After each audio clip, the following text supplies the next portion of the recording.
Кога остарее човек и стане чимрав за едење, ама онака е ко трудна жена. Види ли нещо убаво за едене, еднак му се приеде и njemu. Прве показаше по телевизорът рибу и мене ка ми се приеде, да доведе види.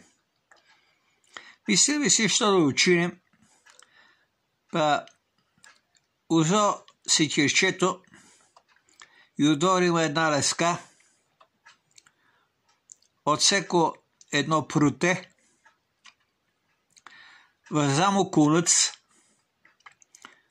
пе на края на кунъца тури на кървицу и на него тури един цървик и отидо рекуто до нас.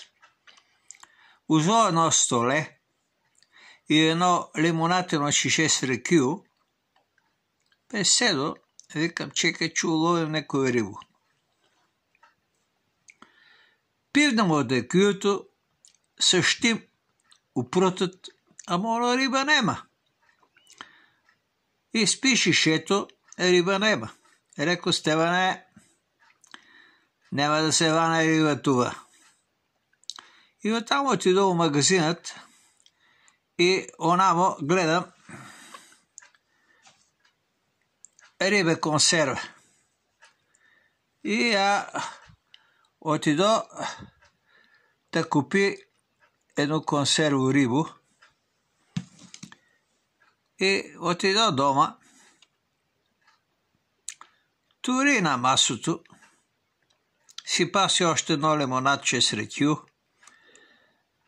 и пообедува с рибото. Реко, ка нема от рекуто, консервото има.